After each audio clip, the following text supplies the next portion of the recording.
Paramashivoham. Om Nithyananda Paramashivoham. Om Nithyananda Paramashivoham. Om Nithyananda Paramashivoham. Om Nithyananda Paramashivoham. Om Nithyananda Paramashivoham. Om Nithyananda Paramashivoham. Om Nithyananda Paramashivoham. Om Nithyananda Paramashivoham. Om Nithyananda Paramashivoham. Om Nithyananda Paramashivoham.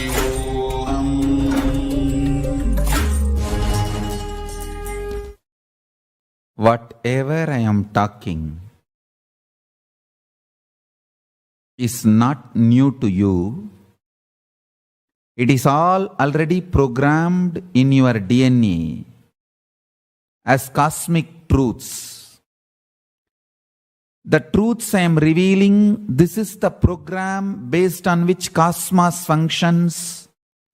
This is the program based on which your DNA is functioning. I am just going to spiritually electrocute your DNA. I am going to plug my being with your being and spiritually electrocuting you to manifest all these cosmic truths which is already there in your DNA as your very DNA program. So understand, you don't even need to worry, you don't need to be afraid, you don't need to feel sad. Will you be able to realize all these truths or not? I commit with you. I am awakening all these cosmic truths which is already in your DNA to reality by spiritually electrocuting you with my being. I will be a strong nuclear force, spiritual strong nuclear force on your being from now. Through this initiation, I will manifest absolute, pure, ultimate superconsciousness, being of Paramashiva, state of Paramashiva, space of Paramashiva, powers of Paramashiva, being of Paramashiva, superconsciousness of Paramashiva, Sri Kailasa of Paramashiva, in all of you from now.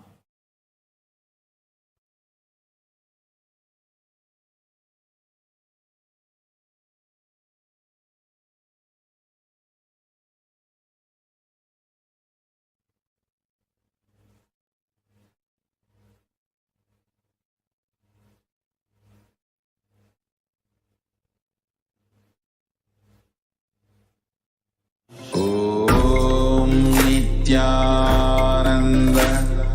Paramashivoham.